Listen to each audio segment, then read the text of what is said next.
Bibihawa, Bibihawa, Bibihawa. This is the name of this beach. Where are we?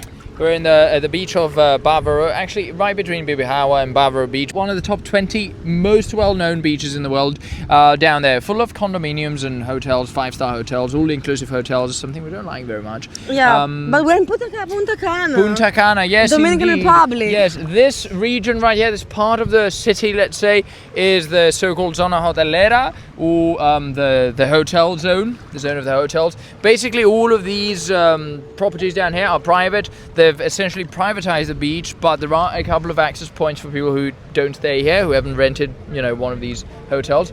But essentially, down there you can see there's boats that start tours. So, a couple of basic bits of information about this beach. It's nice hat. Yeah, I like it. Yeah. I like it as well. We bought it in Colombia. So some people can do tours here. We haven't done any of the tours here, actually. We only did one that takes you all the way down to the island of Saona, but it doesn't start here. But I think you can do some sort of very short boat trips, day trips, stuff like that. If you come down here, you can just see the people boarding that boat at the moment. I think you just pay there and you do a tour if you want to do it. There's also parasailing you can do here.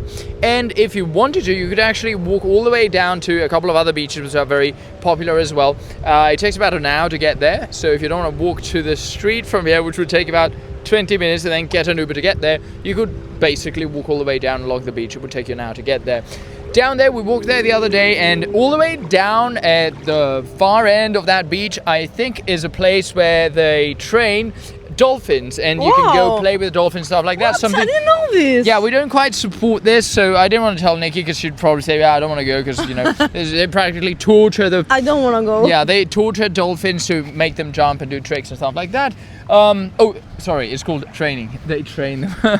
Anyway, right, as you can see, the color of the sea is this sort of typical turquoise color, that very light blue. Well, down there. Down there, but here it's yeah, a bit brownish. Yeah, it's full of seaweed. Yeah, it's because of the seaweed. I think they get loads of seaweed throughout the year, but there is a time of the year, not now, but there's a time of the year when they get loads. I think probably between June and August, maybe, I'm not really sure. So this is nothing compared with what they actually get at different... What a nice sensation on my feet. That was disgusting, yes. I have to say. Right, from this part now, looking down there, you can see the color of the sea looks very nice. It's beautiful. Yeah, one thing that I don't like is you can only swim up to there. I'm not really sure if it's because of the boats or because of sharks, but I'm not gonna, go past that point.